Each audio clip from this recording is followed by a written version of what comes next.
ఏం జరిగింది బీఆర్ఎస్లో అది చెప్పండి ఫస్ట్. ఒక క్లారిటీ ఇవ్వండి. ఇక్కడ క్లారిటీ అయితే ఇవ్వలేకపోతున్నారు మీరు. ఎందుకు మీరు రిజైన్ చేసిర్రు? మా ప్రజల కోసం, మా వర్గాల కోసం అని మాట్లాడుతున్నారు.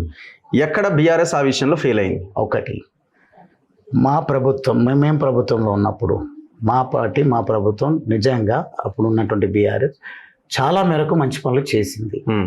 కానీ ఇచ్చినటువంటి హామీలను అయితే విస్మరించింది. ఆ డబుల్ బెడ్రూమ్ ఇండ్లే కావచ్చు, రేషన్ చిన్నవి. పేద ప్రజల ఆశలు ఏముంటాయి? మేము ఒక కార్పొరేట్ కంపెనీ పెడతాం, మాకు 100 కోట్ల లోన్ ఇవ్వండి, లేకుంటే 100 కోట్ల సబ్సిడీ ఇవ్వండి అని అడిగే పరిస్థితి ఉండదు. చిన్న అవసరాలను తీర్చేటువంటి విషయంలో ఇచ్చినటువంటి హామీలను విస్మరిస్తూ, అదే కాకుండా అంతేందుకు నిరుద్యోగ యువత ఉంది, నోటిఫికేషన్స్ ఇచ్చారు, పేపర్ లీక్ అయ్యింది. మేము చాలా సందర్భాల్లో మాట్లాడుకున్నాం, మా కెపాసిటీలో తెలియపరిచేటువంటి ప్రయత్నం చేసినాం. యూత్ అఫెండ్ అయ్యింది మన పార్టీతో. యూత్ నోటిఫికేషన్స్ వేసి మంచి ఎక్కడ ఇబ్బందులు జరగకుండా ఉద్యోగ నియామకాలు జరగాలని కోరుకున్నారు. పేపర్ లీక్ అయింది. కల్ప్రిట్ ఎవరైనా ఉండొచ్చు. ఆ కల్ప్రిట్ను శిక్షించండి, లేదంటే వదిలేయండి అని కాదు మా ఉద్దేశం. కల్ప్రిట్ ప్రాసెస్ నడుస్తూ ఉండాలి. చట్టపరంగా అతన్ని ఎట్లా శిక్షించాలి, లేకుంటే ఎవరైనా కారకులు అయితే వాళ్ళని తొలగించాలి. కానీ వీళ్ళ లక్ష్యం, వీళ్ళ ఆశయం యువతది.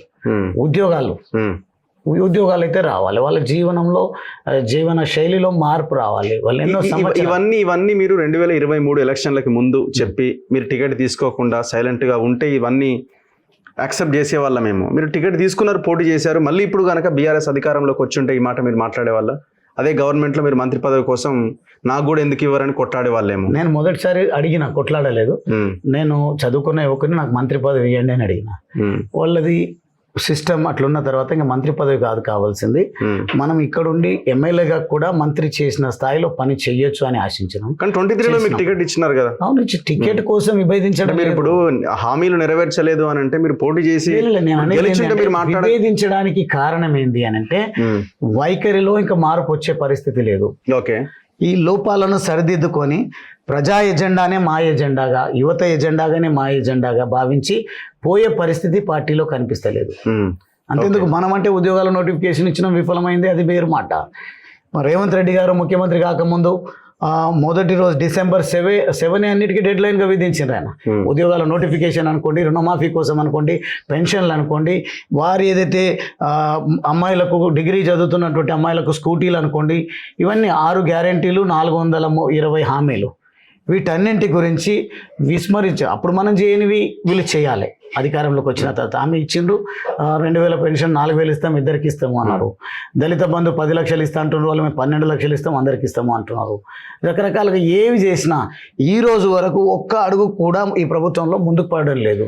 బీఆర్ఎస్ ఆ అంశాలను, మన వైఫల్యాలను ఎండగడతారని భయమా, లేదంటే ఈ ప్రయోజనం లేదనుకున్నారా, లేదంటే వాళ్ళపైన వస్తున్నటువంటి అవినీతి ఆరోపణల్లో కూరుకొని మనము ఈ అంశాలను ప్రస్తావిస్తే ప్రయోజనం ఉండదు, లేకుంటే మనమే ఇరుక్కున పడతామని భావిస్తున్నారా తెలియదు. కానీ ఈ అంశాలన్నిటినీ కూడా అమలు పరిచేటువంటి అవకాశం ప్రభుత్వాలకు ఉన్న, ప్రభుత్వం ఆ దిశగా ఆలోచించినప్పుడు వాటిపైన పోరాటం చేయకుండా, మొన్న మీరే కనుక గమనించినట్టయితే ఒక పక్క రేవంత్ రెడ్డి గారు ప్రభుత్వం అంతా కూడా కమిషన్ ఇచ్చినటువంటి రిపోర్టును మేము అసెంబ్లీలో చర్చకు పెడతాం, తర్వాత చర్యలు తీసుకుంటామని మాట్లాడారు.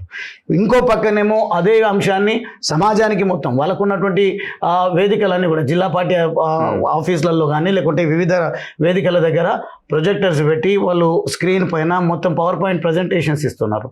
అంటే ప్రజలు అయితే ఈయన 10 సంవత్సరాలు ఎమ్మెల్యే కావాలనే మాటలు, వార్తలు వినాలి, దాంతోన స్ఫూర్తి పడాలి, కడుపు నింపుకోవాలి. దానివల్ల కడుపు అయితే నిండదని నేను భావిస్తున్నా. ఇప్పుడు అవినీతిలో కూరుకుపోయిన మాటను మీరు నమ్ముతున్నారా? అదే నమ్ముతున్నానా నమ్ముతలేదా నిర్ణయించేది కోర్టులు ఉంటాయి, లేకుంటే చట్టాలు. అంటే మీరు లీడర్గా మీకు ఒక అభిప్రాయం ఉండాలి కదా? నాకైతే ఒక అభిప్రాయం ఏముంది అంటే, లోపాలు అయితే జరిగి ఉంటాయి. ఓకే, అవినీతి వల్ల జరిగిందా, కాంట్రాక్టర్ ల్యాప్సెస్ వల్ల, పనితీరు వల్ల జరిగిందా, లేకుంటే ఇంటెన్షనల్గా కాంగ్రెస్ పార్టీ కేటీఆర్ గారు ఆరోపణ చేస్తున్నట్టు బాంబులు పెట్టి కాళేశ్వరాన్ని కూల్చే ప్రయత్నం జరిగిందా, అవన్నీ కూడా చూసుకోవడానికి డిపార్ట్మెంట్స్ ఉంటాయి.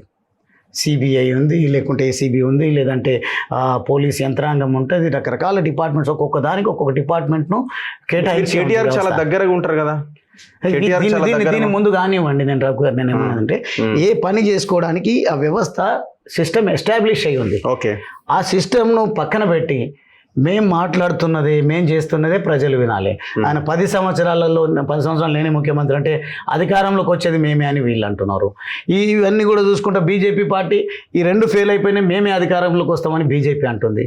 వీళ్ళ వైఖరులన్నింటినీ కూడా నేను అన్ని చూసిన తర్వాత చదువుకున్న యువకుడిగా, కడుపులో బాధ ఉన్నటువంటి వాడిగా, నాకేదో ఆవేదన, ఒక లక్ష్యం ఉన్నటువంటి వాడిగా నాకు కూడా కొన్ని ఆలోచనలు ఉన్నాయి. నాకు ఇది అనిపిస్తలేదు, ఏదో జరిగింది మొత్తానికి. మీరు చెప్తలేరు, మీరు చెప్తలేరు. నాకు నేను సీక్రెట్ ఉండదు నాది. మీరు కావాలంటే ఎవరైనా అడగండి, తెరిచిన పుస్తకం నాది.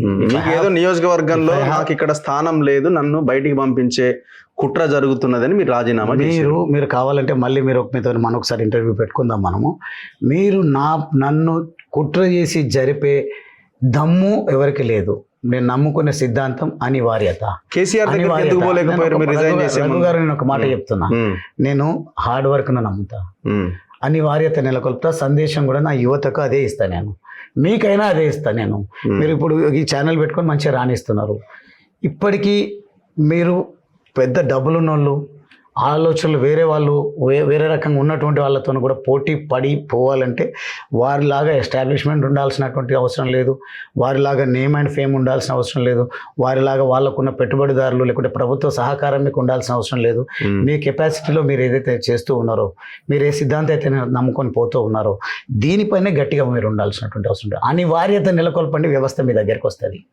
నేను అచ్చంపేటలో కానీ లేకుంటే నా పొలిటికల్ కెరియర్కి సంబంధించి అదే అనివార్యత నెలకొల్పి ఉన్నాను నేను అంటున్నాను. ఎందుకంటే ఎప్పుడు ప్రజల్లో ఉన్నా, ఎప్పుడు అవినీతి ఆరోపణలు నా పైన రాకుండా జాగ్రత్తగా బాధ్యతాయుతంగా ఒక బాధ్యత కలిగినటువంటి పౌరుడిగా, ప్రజాప్రతినిధిగా నేను నా ప్రయాణాన్ని అంతా కూడా కొనసాగించాను.